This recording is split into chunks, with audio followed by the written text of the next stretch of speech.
I'm either having an auditory illusion or there's sort of some music playing through our speakers, but there we go.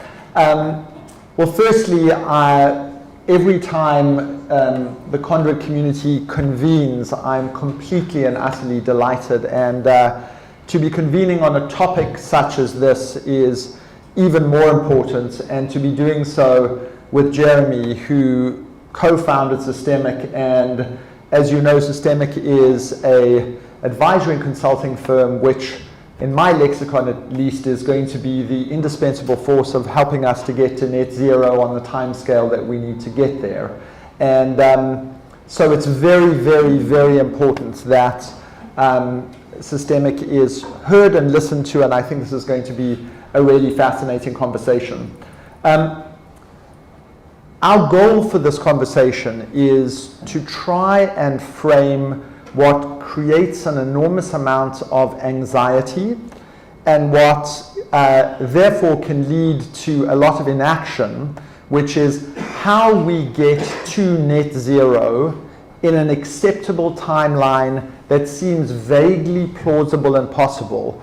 How to distill that into a meaningful conversation that you can then go away over your dinner tables with people you know and love, or maybe know and don't love, but seek to influence, to try and be able to replicate that conversation that gives us pathways to action, that makes this thing intelligible and actionable. It doesn't feel too vague. It doesn't feel something that's impossible to execute, and it feels distilled enough that you will be able to remember it and give us pathways to action.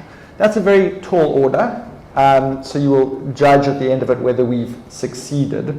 And so I want to start by turning over to Jeremy, who's going to say 3 things that he wants to leave us with, and then I'm going to start the conversation.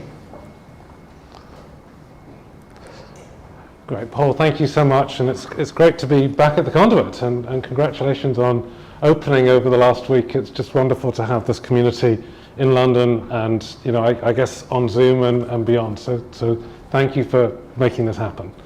It's quite a strange thing to have this conversation about climate in the midst of what I understand to be a nationwide crisis due to the shortage of CO2. Right? It's a kind of irony that, you know, who would have believed that, you know, the gas price spike that leads to fertilizer factory shutdowns means that we won't be able to stun turkeys in time for Christmas using CO2. But this is apparently the world that we live in, right? That's what I thought we were going to be talking about today, the shortage of CO2. But it turns out, Paul, that we can also have a conversation about too much CO2. So there are 3 core messages that we will keep on coming back to, irrespective of what questions Paul asks me. I believe that that's the way interviews should go. So one is just very simply that we have left this astonishingly late to take meaningful action on climate, but there is real progress. And so we need to, if you will, attach ourselves to the areas of progress and figure out how we really scale them at speed with radicalism. But it's easy to get kind of into a place of despair, but I do want us to walk away from this conversation with not just hope, but a sense of what are the key elements of the plan. We need to go from grand words about hope to the plan. So that's point 1. Point 2 is a very simple one, which is that climate is of such a scale that the only meaningful plan that we have will be deeply political. Right? This is not about, do we have enough capital, or do we have the right technologies? We've got enough of both of those. We could do with more, but we have enough. It's all about the politics. And then the third thing is that anything that sounds to you like incremental action, right? Stuff that's, we'll do a bit of this, right? Or we'll do half of this and half of something else, is not fit for purpose. It will simply lead us to fail. So if in policies or our investments or our own personal lives, we're acting incrementally on the thing called climate. When we know what we know, then we are setting ourselves up for failure, right? And we could then accuse ourselves, and our kids will accuse us of being hypocrites, and they would be right to do so.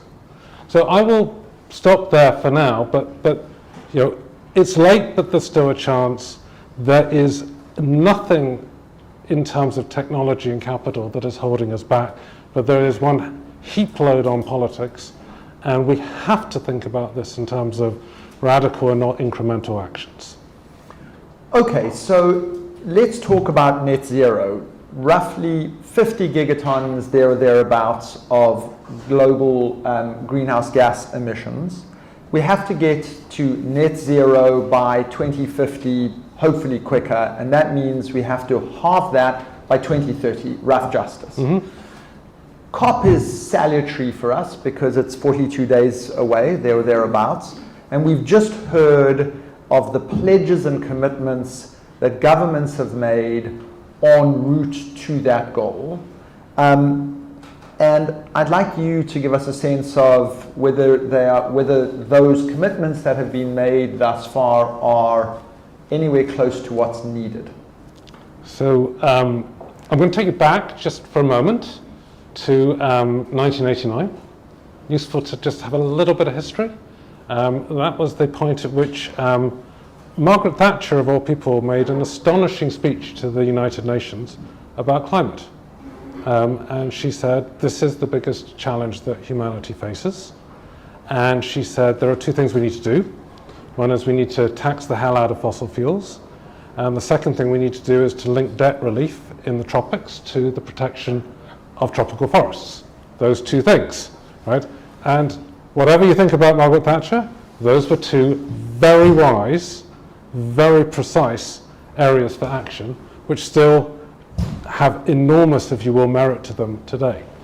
25 gigatons in 1989 was the state of the flow of global emissions, and in the last 30 years we've gone from 25 to 50. So in a way, Paul, what I want us to take away from that is, first, the speed with which we were able to double emissions 30 years was actually remarkably quick, and much of it, of course, was fueled by the growth of China, but not only that.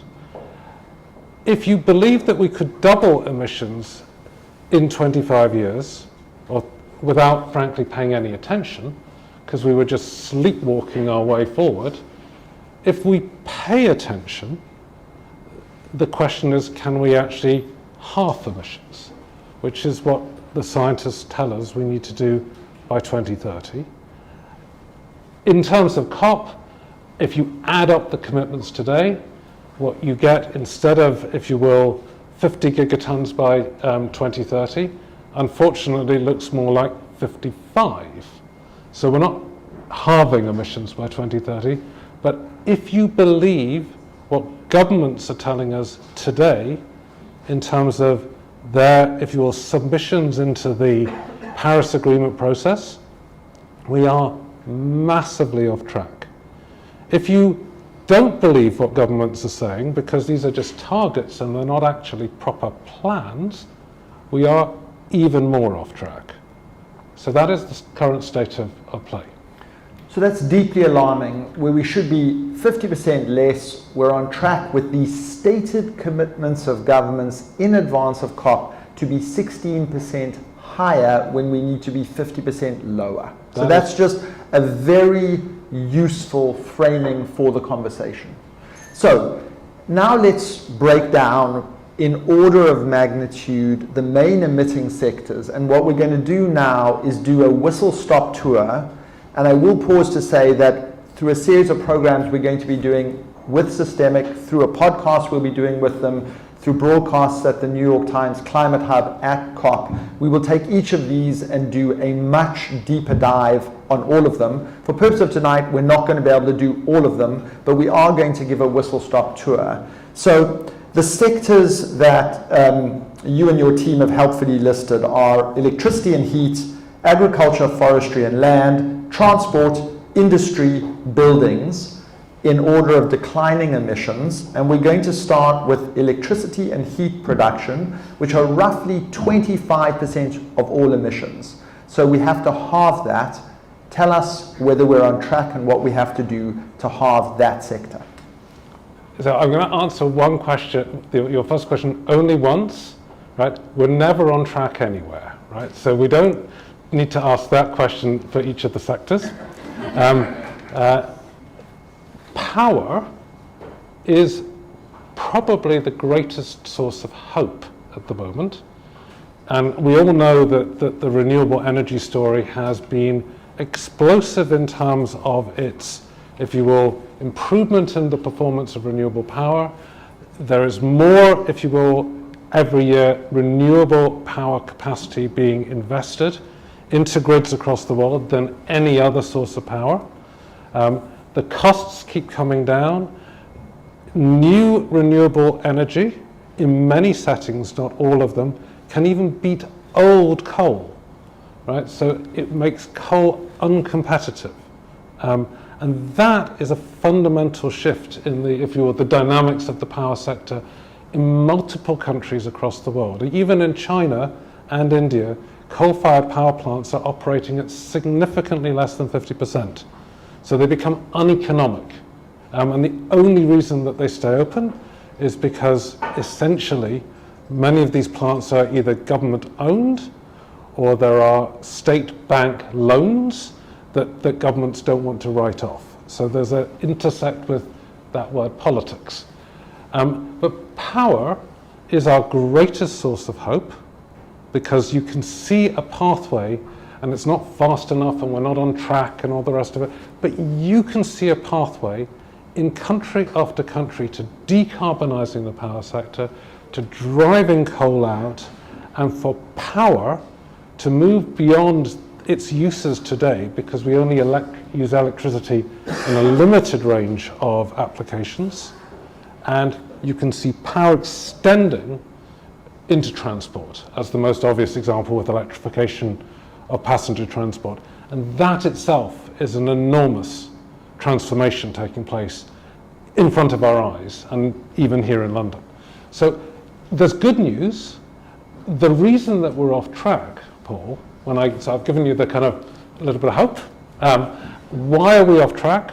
Because there are thousands and thousands of coal-fired power plants that are still sitting around the world. Many of those power plants are relatively new, particularly in Asia. And the deep challenge and the fundamental thing that needs to happen is that thousands of power plants need to be shut down before the end of their, if you will, economically useful life. Right? That is what needs to happen, and that is a multi-trillion-dollar write-down in the world economy. But of course, it's not such a big number when you consider the multi-trillion-dollar write-downs that happen in multiple different ways and will happen as we walk into the, if you will, the perfect storm of climate change. So let's pause, because we're going to be talking about what we need to do, and then we're going to be talking about what we need to stop. Mm-hmm. And coal-fired power plants and methane, something we're going to return to, are two things that have to be stopped with force and with a degree of urgency, because if we don't, we just don't achieve our goal. That's correct. It's gone, right? Right. We do not. That's correct. So let's crystallize that. If we do not shut down existing coal-fired power plants, let alone commission new ones, and we don't do stuff on methane, everything else is in some ways beside the point. Is that a sufficiently start? That is an accurate statement. So for this group and for all of us, we have to stop coal-fired power plants for civilization to have a chance. And we have to come back to, when we're going to discuss how we go about doing that, that has to happen. Now let's talk about methane. So methane is the, if you will, the battle that we've barely started, Paul. The numbers on methane are much worse than, I'm afraid, the way we normally report them. So without getting lost in the technicalities, If you take methane on the normal way that it's accounted for, you get to 6-8 gigatons of methane emissions within the 50. If you properly account for it, the number's closer to 25. Right? So the 50 number that we play with is a significant understatement when we properly account for methane. 3 main sources of methane.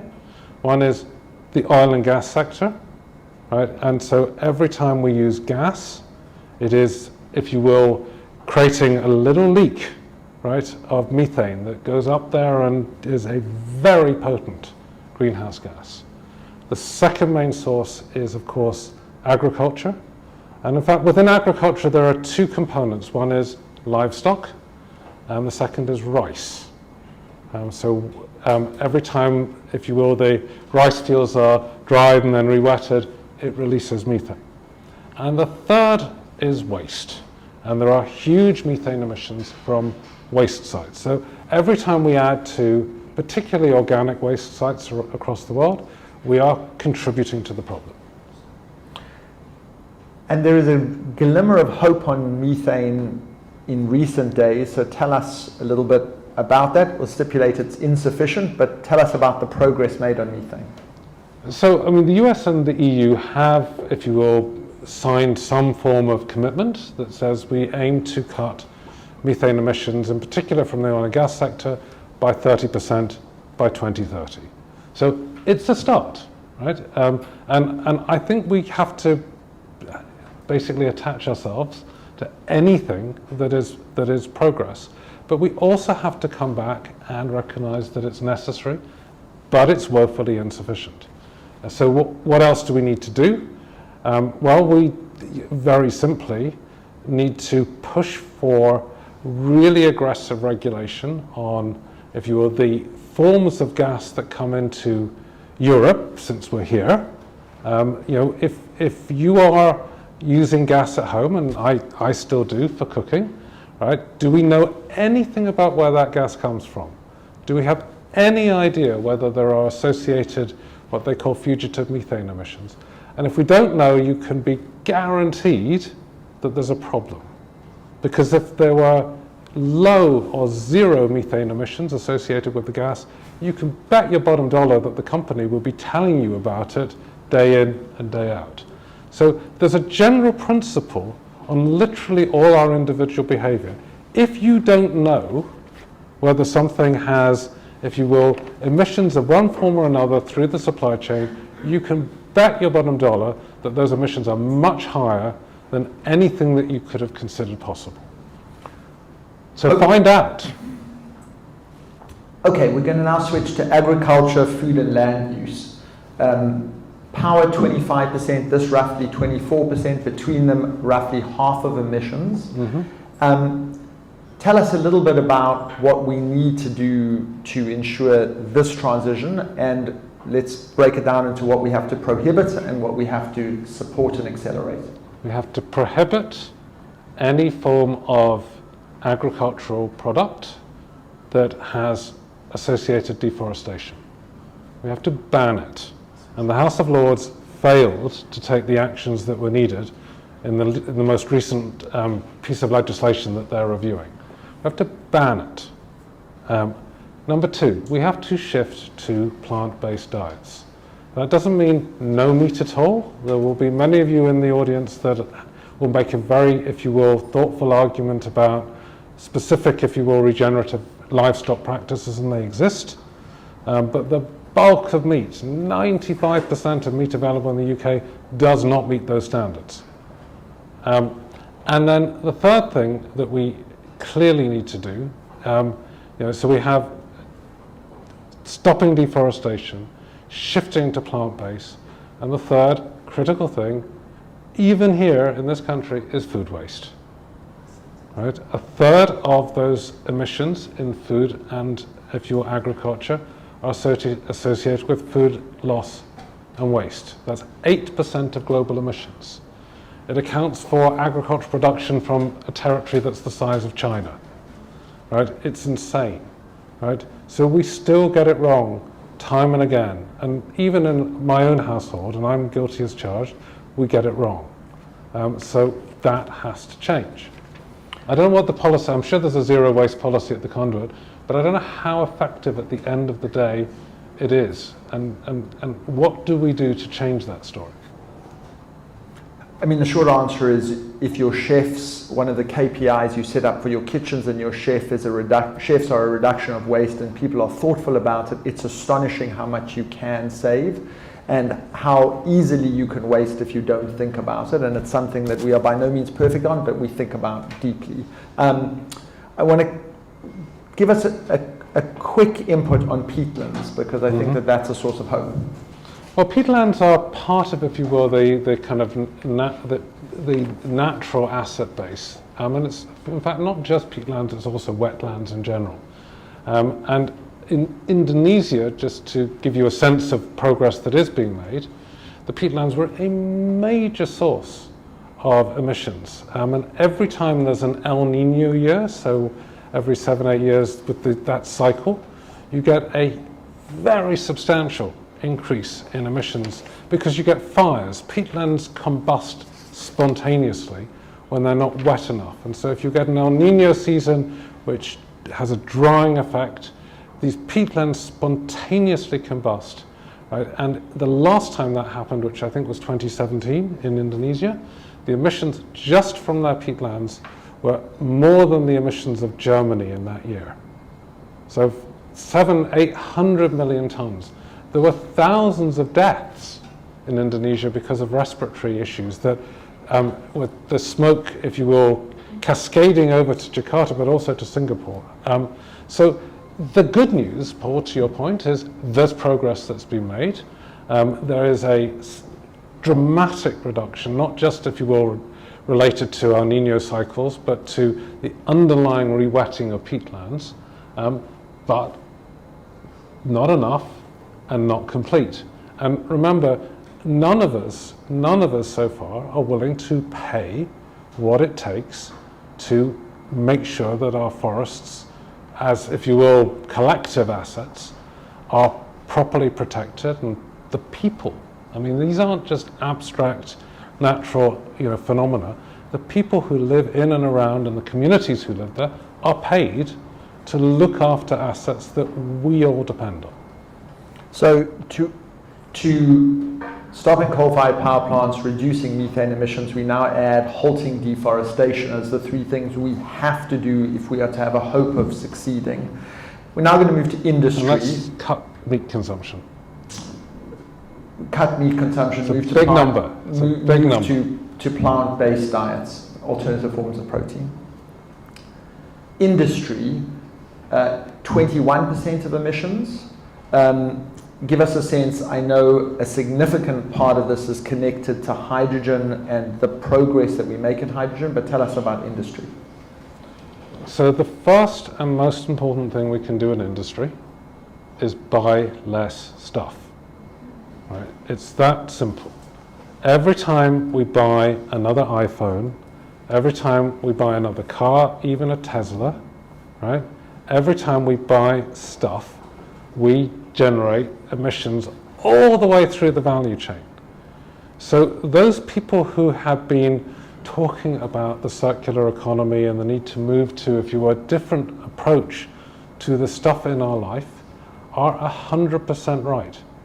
If you take a Volkswagen Golf from 25 years ago, it weighed a third of what a Volkswagen Golf, an electric version, will weigh today. Right? The heavier the cars, the more emissions. You can literally go, anything that's heavy is creating emissions, they're embedded in the car, so can we please, so the first thing to do is to stop accumulating stuff left, right and centre. I have enough stuff to last a lifetime already. My wife is making no comment about this, so we need to take that mindset, Paul. Everything else is a second order choice within that frame. And that doesn't mean sacrifice. We're going to do lots of other things, but that mindset of moving away from buying anything that in a way is then going to just sit, right?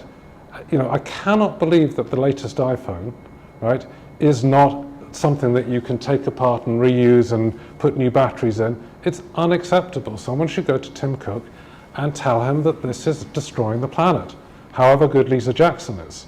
Right? This is what destroys the planet, because we celebrate things that we shouldn't be celebrating, given where we are, right, in the climate challenge. If we'd started when Thatcher wanted us to start in 1989, we can have the iPhone, but we didn't. We sat asleep at the wheel, right, for 30 years, and now we celebrate and give 2.5 trillion market cap to iPhones, and it doesn't work. So, number one, stop buying stuff. Number two, there is the potential to shift a whole range of industrial processes. The biggest driver of that, right, will be either direct electrification of industrial processes, which is why what goes on in the electricity sector and the cleaning up of power is the overwhelmingly most important technological development, right, for the clean, if you will, economy of the future. It dominates every other, if you will, technology choice. Within, if you will, electrification, you can choose, essentially, to turn electricity into green hydrogen. And you can then turn it back into electricity, but you can use hydrogen in different ways to, if you will, either create hotter processes or to store power. It's costly. Every time you turn an electron into a hydrogen molecule, it costs you energy. But the technologies that are needed to effectively create hydrogen-based industrial processes are getting better, and they will, over the next 10 to 15 years, if we get behind them, scale, and they will be part of the solution. And now to transport. Tell us about both the shift to electrification, but also where you see both aviation and shipping moving and what needs to be done there. So we talked a bit about electrification of personal transport, but again, remember, every Tesla, every car you buy, you are adding to the emissions up there in the atmosphere. So we have got to get our head around the public transport elements of this, the intermodal mechanisms to essentially, if you will, see transport as it is, as a service, right? And most of us, unfortunately, the world is more and more living in urban areas, and so enabling that infrastructure will be the key. The aviation and shipping and trucking are sectors where there's real progress. Again, all I can tell you is that for aviation, we kind of know the answer. We understand there are, and this is very good news, by the way, that were, especially for those of us that still like flying, that were 10 years ago no serious attempts to solve the challenge of emissions from aviation. And again, just for the geeks amongst you, and I'm sure there are a couple of geeks here, I know there's one, right? Aviation emissions are measured at 2%, roughly, but if you actually understand, because of the altitude at which those emissions take place, the global warming effect is roughly 3 times the equivalent emissions at surface level. So it's a much bigger number than you might appreciate. But we have this revolution underway with sustainable aviation fuels of one form or another, e-fuels, some of the forms of biofuel, and we have to be very careful with those. There are hydrogen stories coming through. There are shifts taking KLM and others are going, we just don't need to do short-haul flights. Let's just not do them. Right? How do we create a different solution to people's mobility requirements? So there are things happening in aviation, but remember, it's a long haul, right? Shipping, the real problem in shipping is that we have 25 years worth of ships that will continue sailing around using today's technology. But again, 5 years ago, nobody had a view about what the right way forward for shipping was, And now there are, kind of angels on a pinhead debates amongst the people that some people think ammonia is the answer, and someone else will come up with hydrogen, and someone else will come up with yet another technology. And ship design is changing, and Musk is committing to net zero. So you are getting a real, if you will, sea change. I think that's an appropriate term for shipping. But things are happening. This is why when I said to you at the beginning, we have left this astonishingly late. Honestly, too late. But in every place that you look, the speed of change that's now beginning to unfold is accelerating, and there are reasons to get behind the Musks of the world and others that are looking to revolutionize the way in which shipping plays out. And the final sector is buildings in the built environment. And obviously buildings have a sort of analog with coal-fired power plants in the sense that there is every building built today, with few exceptions, are wildly energy inefficient, and therefore we have to retrofit them. And then we have new builds which we have to make dramatically more efficient, and the inputs have to be greener. But give us a little bit of a sense of what we have to do in this sector to get it to halve its emissions. Well, we need to essentially do what you've said, which is there's a huge, if you will, insulation challenge. I mean, this country, of course, we know is amongst the worst. And then we need to keep pushing through, in truth, on some of these technologies. So one of the things that you see, one of the biggest drivers of energy consumption in buildings is air conditioning. Right? The growth of that over the next 20 years will be huge. You sent me, Paul, very happily an article about ultra-white paint. Just paint everything ultra-white and problem solved. But again, the very good news is that there's a huge amount coming through from new building design that effectively creates passive air cooling systems that don't require energy at all, through to very significant improvements in air conditioning technologies. The same will be true for heating, and the same is unquestionably true on lighting. So we have opportunities first to, if you will, take the vast building stock existing in many countries and repurpose it. I mean, God knows what all those trading floors in the city are going to be for, right? Because we certainly don't need them for trading. So we could actually repurpose a tremendous amount of building stock.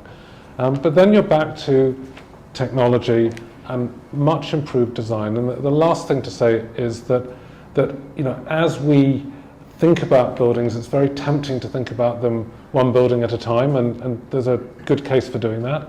It's also essential to think about the built environment and urban form. And if we get urban form right, and there are real opportunities to do that, you can create much more livable, cleaner, more nature-based spaces that themselves are deeply, if you will, better in terms of emissions, because people can effectively get around without having to get into cars. And so the design choices around the built environment may turn out to be as important as the individual buildings. Okay, so we've now done a little tour, and apologies for the pace at which we're galloping through this, of what we have to do on the key sectors and how we have to halve emissions by 2030 in order to have a hope of remaining within 1.5 degrees. In the course of this, Jeremy has outlined 3 things. We're going to add a fourth, maybe a fifth. Coal-fired power plants, methane, deforestation, shift away from meat towards plant-based proteins, and we're going to add the end of car combustion engines by 2025 and the acceleration of electrifications in cars. Would you add that as something that the banning of combustion engine vehicles? All of the above. Fine. So we have to do those things. Now, the short version is coal, cars, cows. Great. The 3 C's. So now, if a group of benevolent climate changers controlled the most important governments in the world with the right combination of policies, of technology and capital applied with real fervor, would you say that we have, notwithstanding the fact that we should have started when Thatcher told us to, would you say that we have a reasonable chance of halving by 2030 if we had propulsive, supportive policies delivered by the most important governments in the world? We would have a reasonable chance on those conditions. Right. So the blocking factor... And the good news, Paul, in all of this is you don't need 193 countries for the next 10 years. Right? You need 20 to 30 countries for the next 10 years. Thereafter, we need a bigger and broader group of countries. But now, it's the OECD countries and the, if you will, other members of the G20 that are not OECD countries. And that will get you more than 80% of the way. Okay, so now I want to come to the kind of what I think is going to become the meaty, interesting, and maybe slightly controversial part of this conversation, which is we've just heard that the governments of the world in the run-up to COP are on track to increase emissions by 16%, with the right policies they could be halving it in a way that would also create economic growth, would create potentially the right kinds of jobs at the bottom of the pyramid and a just transition. So why is it, in the face of this existential calamity, in a context where we can spend $3 trillion on the war in Afghanistan and Iraq without any form of kind of elite angst, just almost do it by default, where we can spend $15 trillion on COVID in the drop of, just in a very short period of time, and we're failing to get $100 billion in pledges for what we need to in the run-up to COP. Why is there such a dramatic mismatch between what governments are willing to do and what is existentially necessary? Why is that? Paul, of course, if I knew the answer to that, I would presumably be in politics. So one, I'm going to offer a friendly amendment on one point. The 100 billion is chicken feed, right, in all of this. Right? Transfer from wealthy to poor nations as part of a deal. It's part of the deal. Sure. It's not the number that we should have in our heads. Right? The right number is in the order of $2 to $3 trillion a year. So about 2% of the global economy, right? Global economy somewhere between around 90 trillion, and it will grow over time because we keep on thinking that growing the global economy is the thing we must do. That's a choice. It's not a law of nature, but apparently it's a choice that we are addicted to. So we need to invest an extra 2% a year. Right? That's the task to drive the decarbonisation of our current, if you will, constructed economy. Why don't we do that? Well, it's not, I don't have a great answer to that question, but I'm going to offer one piece of the answer, which is that it comes down to the fact that we have a deeply unequal society in literally every country. The measures that we talk about that we need to do, and all the measures that we've described, do cost something.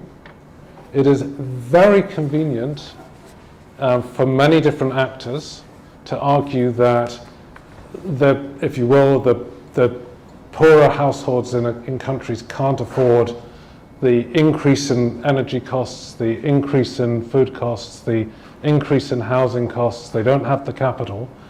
And it is the richer households in those countries that are not willing to do what it really takes. So it does come down to the politics of inequality at the end of the day. Right, so the Germans have just had the worst floods in 500 years. The elections are about to happen this weekend. And in a moment where we thought the Green Party would potentially be, surge into a powerful position, most analysts think that they're going to win between 15 and 17% of the vote in perhaps what is the most propitious circumstance in the face of a climate cataclysm unprecedented in Germany. So let me put to you that perhaps it's because those of us who care about the planet are doing a really terrible job in translating policy into a durable set of politics that we can electorally sell. Because we should be able to, it should be like an open goal, right? We should be able to say there's an existential threat, there's an enormous amount of opportunities. You can do so in a way that creates economic opportunity and rectifies enormous inequality. You should be able to win 51% consistently on the threat to ourselves and to our children and our grandchildren, and we fail to do so. So one of the tasks of people like Clover, people like Extinction Rebellion, like everybody at the Conduit, is we have to be in politics forming compelling arguments to be able to win power and hold power. For sure. So let's take just a couple of elements. There is clearly right now, I mean, Germany, hard to comment on German politics, but you can clearly see people are fearful of major change, right, everywhere. COVID has shocked people, and unfortunately the COVID shock is generating, I think, more, if you will, nervousness and anxiety, and let's bunker down. So I think some of us hoped that COVID would lead to more progressive politics. I'm not sure that that's really how it's playing out. There is a piece of this as well where we have not yet made the political argument that it will be the wealthier people in our society that will bear the majority of the cost. Right? And so it is incredibly easy, and you saw this with the Gilets jaunes, but time and again what happens is that the propositions that are made are framed in such a way that it's very easy for it to look like we're going to increase the costs on a, if you will, the bottom half of the income distribution of the population. And it doesn't really affect any of us to be able to pay a little bit more for our electricity or buy our electric vehicles. We haven't found a way to compellingly link the climate story with a practical social justice story. So the Canadians have a tax policy which and I think sort of geeking out on tax policy is worth it for a few moments, because to find a tax policy that is taxes carbon but redistributes the unprogressive impacts on people at the bottom of the pyramid to them in a way that gives them credit is a way of producing the kind of durable, both taxes carbon but also supports people at the bottom of the pyramid. So tell us a little bit about how you would fashion tax policies that would both tax carbon but also support people at the bottom. Well, I think the particular approach that's taken in Canada, and started with Alberta and that, is actually a very smart policy, right? It's as with all these things, it's never one thing that solves the problem. So there's also a piece of this which is large-scale public investment in improved housing. You talked earlier about the inadequate state of public housing and social housing in this country. We will only solve this problem if we make that housing, if you will, much more climate friendly and actually better places to live, right? We will only solve the transport related emissions by investing in public transport systems and intermodal connections, and being willing to really think hard, not just about income distribution, but about different forms of access. Creating, if you will, a society in which, on the one hand, we make it affordable for everybody, and we acknowledge that it will be people who are in the top 20% of the income and wealth distribution who have benefited staggeringly over the last 20, 30 years, who will have to pay the real bill. Right? And I don't know, Paul, how to, even with the community here, I mean, if we were really upfront with ourselves and said, actually, it's going to cost an extra, we should be paying £1,000 per tonne that we as, if you will, relatively well-off people emit. Might be £20,000 a year. There are 100 million people in the world. Just to give you, I'm going to play with numbers just for a moment. So the top 1% of the global wealth distribution is about 100 million people, right? Their typical assets, and this may not be representative of the room, so I'm not making that statement, is over $10 million, right? That's the group that have benefited staggeringly from the last 25 years when our emissions went from 25 billion tons to 50. They are the group that accounts for that specific 100 million, 30% or more of global emissions, right? And if we want to solve the problem, the politics, to which I don't have an answer, is that group is going to have to pay. Because that's the group that has the money, and that's the group that has actually benefited hugely from the structure of economic change over the last 25, 30 years. That's the group that's emitting. And if we can't get them to pay, then we really are going to struggle to solve the political problem that sits at the heart of climate. Tell us about the green jobs programs that you've seen that are most interesting and successful. Because in some ways, if you got that group to pay, the next thing to do would be to say, how do you, in a context of both inequality and structural joblessness, both two blights of the modern economy, it seems big green job programs, from green retrofitters of buildings to solar panel installers moving from coal to solar, are an opportunity to build durable coalitions, because a group of people become invested in the new green economy, but you're also in some ways remediating the inequality that we've seen in the last 20 years. Are there good examples of policies that have been rolled out at scale? They're good industrial policy, Paul. They're not jobs policies, right? Anytime people try and do these employment policies, we run into trouble, right? What works is creating, if you will, industries and sectors that have a long-term competitive basis. And your point about renewable energy and the way it won't just be we love to talk about the installers, right? Let's talk about the software engineers, because the key to the renewable energy system of the future will be the software that links, if you will, distributed renewable power together. So there are the headline jobs that we will all love to talk about, the new green jobs, right? The people doing it, EV factories in Sunderland, and bless them, and the green steel plant, and it will be the renewable energy installers. I don't know, there was a thing in LinkedIn today, I don't believe, but whether it's 30 or 50% of all jobs, the chef, you said it beautifully, right? That chef will be a chef who thinks differently about the menus that they put in front of us, the way that they cook, the elimination of food waste. If there is any, what do we do with it to make sure that it's actually, in a way, part of a circular economy? Every job will, in one form or another, take on those characteristics.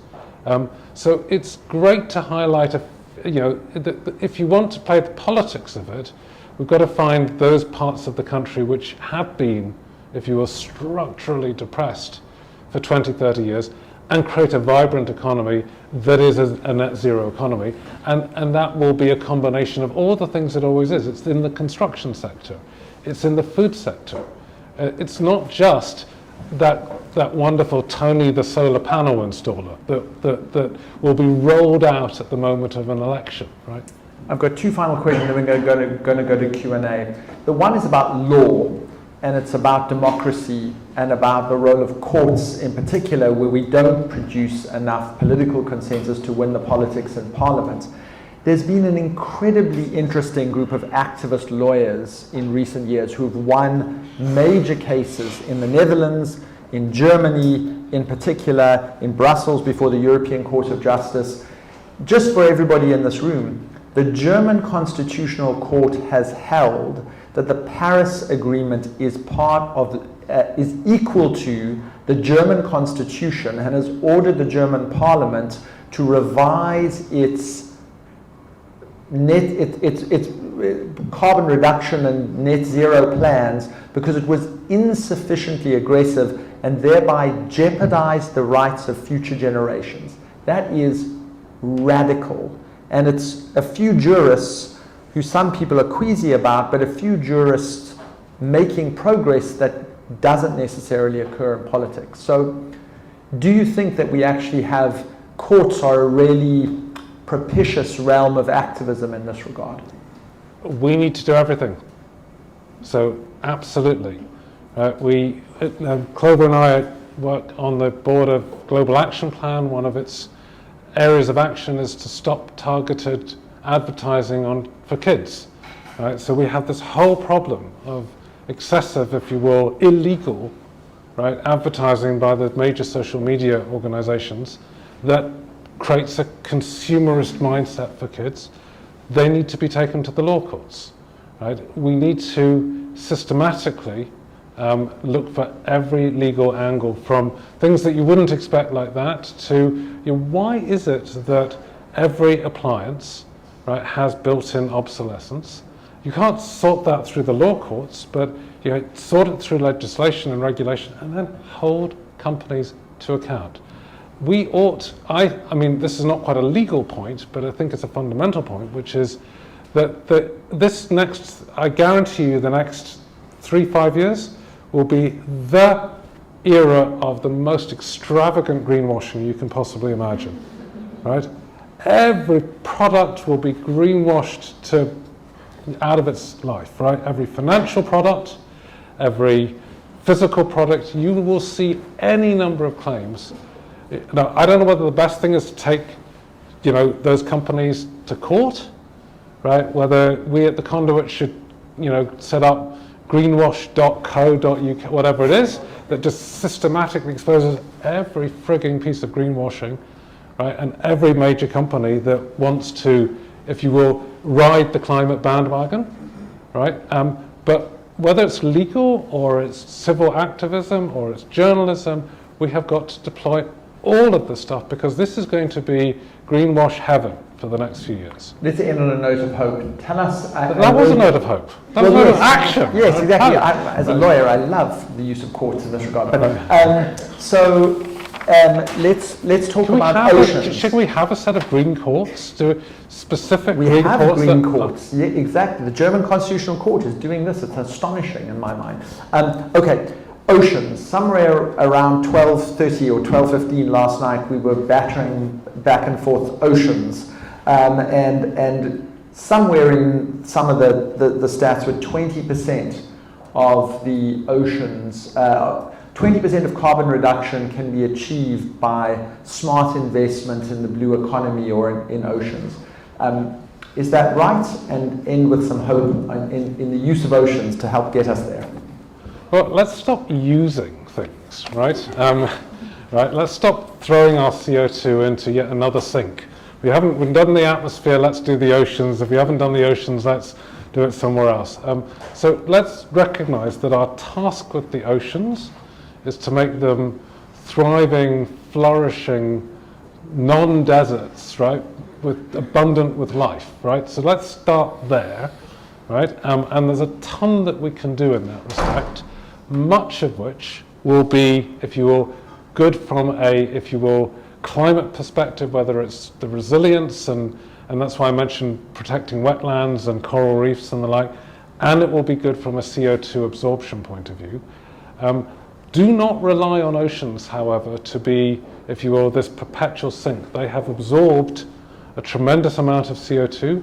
If you turn your oceans into CO2 sinks, they will essentially, be acidified. And if you acidify the oceans, right, it ain't good for life in the oceans.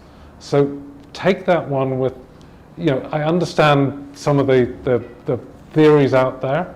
There may be some places where that's possible, but we have warmed the oceans, we have essentially stripped the oceans, right? We have acidified the oceans. So we're doing everything we possibly can. So my counsel is, let's get on with the stuff we can do on land, because almost all the actions that we need to take are choices, right? And let's recognize that over the next 5 years, if we want this to be a decisive decade and a radical decade, all the choices we're making, not just some of them, or we have one or two things that we do for climate, and all the choices we make have profound implications for whether or not we solve this problem individually and collectively. So I'm not a massive fan of that one. There are other things that give me greater source of hope, but we need to. What I would say, Paul, is I've said not top of my list, but don't rule it out. If someone's got some great ideas, then let's examine them, and if they make sense, let's get after them. Great. I'm sure there'll be absolutely no questions at all. Please start. Oh, yeah. Hello. My name is Ilona. I have a perspective from the energy industry. I know it very well. I run an energy company. There's something else we can do that I wanted to offer. I think to have a real impact, if we create defaults that are easy for people to use, then we can have much more of an effect. So in my case, we decided to go green from the beginning and make it affordable. So I don't care if people choose it because it's green or because it's cheap. It's because they choose us. They don't choose fossil fuels. So I think we shouldn't forget that as people who run companies, we have a choice to build products that are so good for people to use that contributes to the greater agenda. So there's another thing we can all do. Please. Yeah. I love questions that are actually statements. Yeah, it makes our life so much easier up here. The question is for Jeremy. I really salute the discussion about public policy, because that is the one area where I think, at least within the OECD, where we can get traction. My question is, which policies, public policies, do you think are top of your list in terms of helping capital move towards the kind of projects that we do want to finance in terms of green energy, agriculture, everything else? And I'm asking that to you, Jeremy, because I know in the context of SYSTEMIQ, you work with large corporations and with industry systems where you are an advisor to them of how to shift financing, but also they have a responsibility towards the bottom line. So which types of policies do you think would encourage that? And I'm thinking carbon trading systems, but also things like international accounting standards that would shift the bottom line calculation to account for some impact, etc. So it's a great question, and in a sense you've offered the core of the answer. The key to getting policy right is to be consistent and strong across policy settings. So what happens in this country and multiple countries is that there are these deeply inconsistent policies. And let me give you a classic example that relates to the energy sector. And you will know this, which is, we choose to tax domestic gas at 5%, and we tax domestic electricity with VAT, right? This makes absolutely no sense whatsoever, because we are subsidizing, and in fact, even as we try and move to more and more renewable energy within electricity, we essentially have sent a signal into the system, into millions and millions of households, that keeps gas cheaper than electricity, right? That is daft, right? And it happens left, right, and center. So I was joking at the beginning about the fertilizer crisis that has now become the massive shortage of CO2 in this country. So no soft drinks with bubbles in them, Paul, right? Because we have to do our bit for the CO2 crisis. And so what does the government rush off to do? Let's subsidize fertilizers. Let's get these fertilizer plants up and running. Let's get the CO2 out there.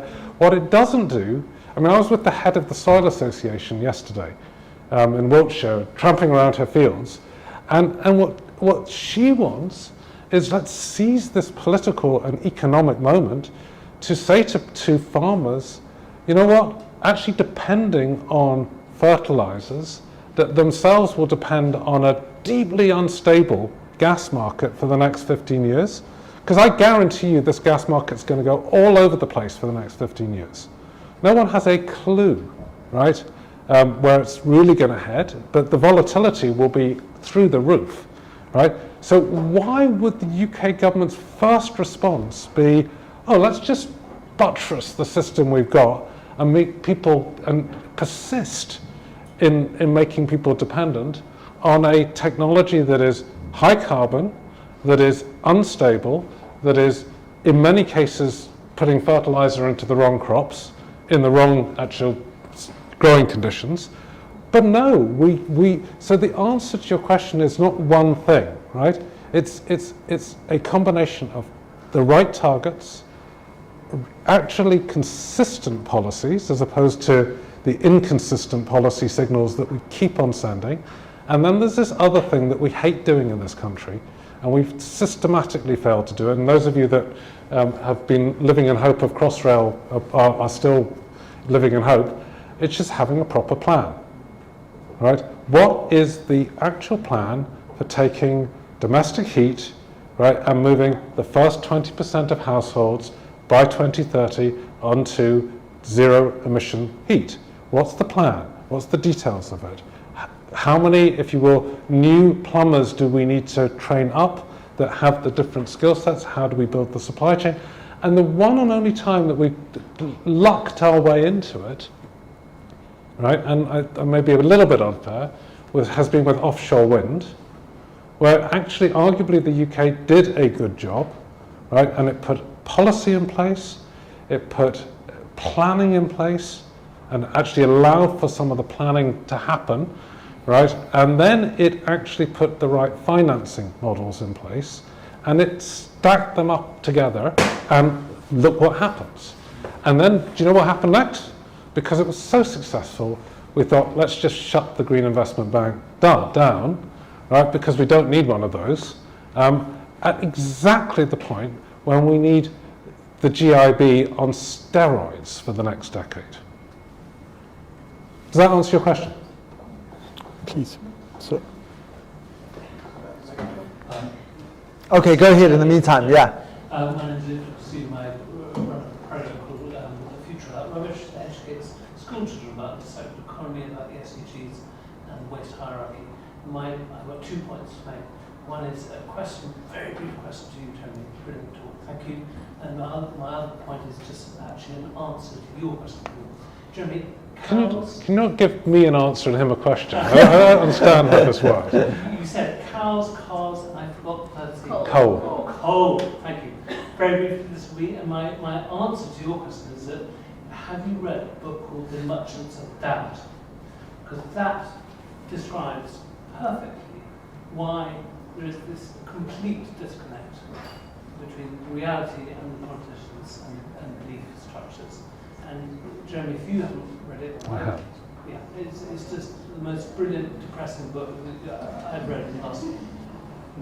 Read it. It's called Merchants of Doubt. Thank you. We will get the Merchants of Doubt in the bookstore just above us. Sorry, I got the mic first. Yeah, okay. You'll be next. American. I have a quick question about financial technology, because we talked a lot about retail or investors participating, and although this definitely is a policy, hugely a policy issue, what could the role of financial technology play, maybe the convergence of the financial sector and kind of moving towards climate change solutions? Thanks. Can I just make sure that when you say financial technology, are you going fintech and all of that stuff, or are you thinking technology in a broader, if you will, frame? I'm thinking quite specifically about the financial technology side. So on the one hand, I'd be thinking about platforms that are providing like mini bonds or debentures that could support, off-grid solar technology. I'm thinking about platforms that have created modules for retail investors to look at their potential investments and see, actually, by investing in this fund, I'm contributing towards emissions, or I'm contributing towards this, that, and the other.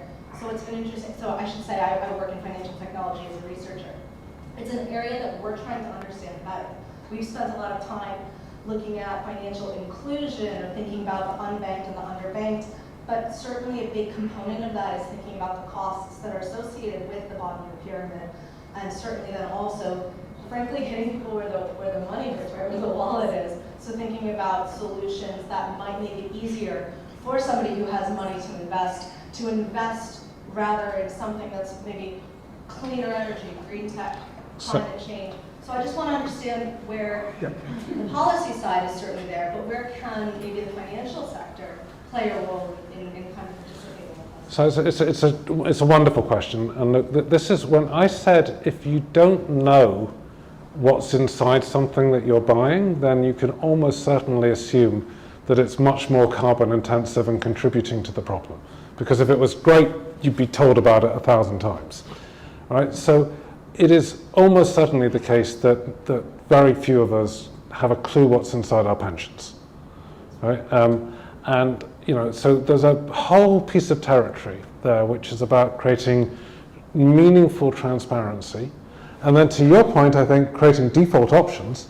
There should be no default pension available backed by this government that is anything other than a very clearly defined net zero type of pension. And I recognize there may be one or two elements in it that are not net zero today, but that is designed, right, to, and I don't understand why we wouldn't create the equivalent of war bonds if we wanted to, right, which is not really financial technology because they were about 100 years ago, 200 years. But why wouldn't we have war bonds that were effectively carbon bonds that allow all of us to have a guaranteed return, right, at a pretty modest level over 40, 50 years, right?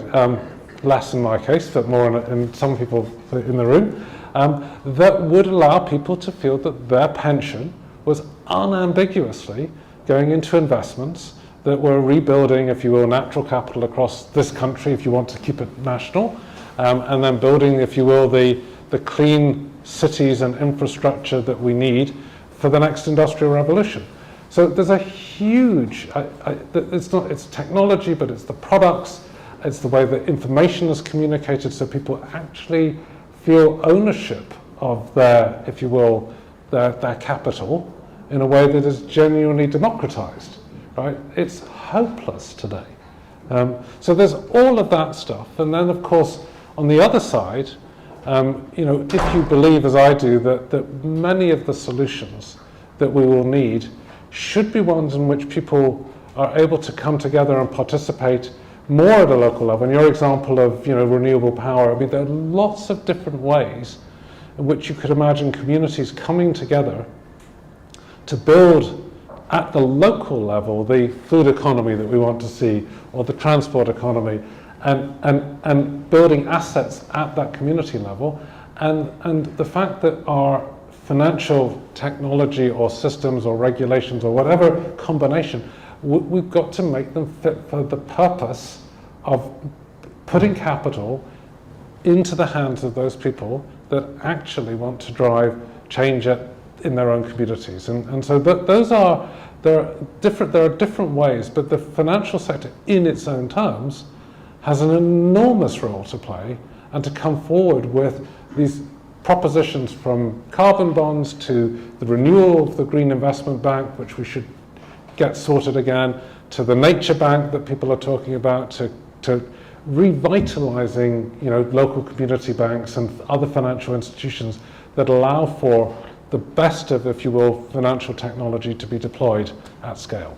I'm going to give you, I'm afraid, the final question, and then we're going to head upstairs immediately thereafter. Hello, my name is Adam. Please, can you speak about your views on a carbon border tax? It can be very politically challenging, but it's been in the news recently, and how that might address some bigger concerns about, for instance, domestic industries being negatively affected by high prices or importing our carbon footprint through steel, aluminum, cement, fertilizer, etc. Whether this is politically feasible and how long it might take. Thank you. So I of course, start from the camp which is, in the theory of all of this, we ought to have a carbon tax, ideally global, ideally with funds flowing in such a way that it then really supports developing countries get their act together. So the shortest version of this is, because I have a tendency to give long answers to good apologies, but I think that carbon tax, cross-border, on a range of very clearly identified products. Steel is the most obvious. So let's start with the most obvious, right? And it should be just an equalization. If the taxes in China are $50 a ton for carbon on steel, and it's the same here, then bang, no need for a tax. If they are less than the number that we have here, then it's just an equalization number. And I'd start with 2 or 3 of the most obvious carbon-intensive commodities that are traded into this country and get this thing moving without having, and I wouldn't worry about WTO for a moment. Now, that may not fit with the global Britain, we're going to, kind of free trade with everybody irrespective of their environmental standards, but it's the right thing to do. And it's again back to consistent policy signals that are coherent. So we've got to just take ideas like that. Don't try and make them perfect. If you try and do it for all commodities across every different, if you will, element of the value chain, we'll get lost.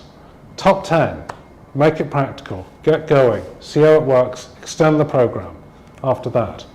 Can I just finish on one last thought, which is the thing that is so striking is that, and it may just be a sign that we are in trouble in terms of the global governance systems, is that I am not aware, and maybe someone can correct me, of any point at which the UN Security Council has turned around and said, we actually need to spend our time on climate, right? And we are going to have a Security Council resolution on climate.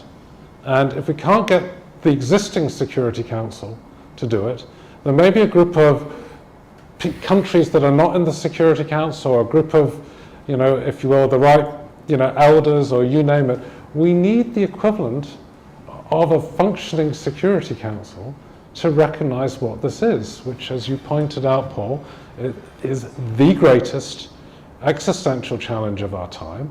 It is also the greatest opportunity, if we wanted to build the, if you will, the collective humanity that will be required to solve this problem, right? So it's an enormous opportunity if we could grasp it at the 11th hour and 59 minutes, but it has to be grasped with that level of scale and seriousness and leadership.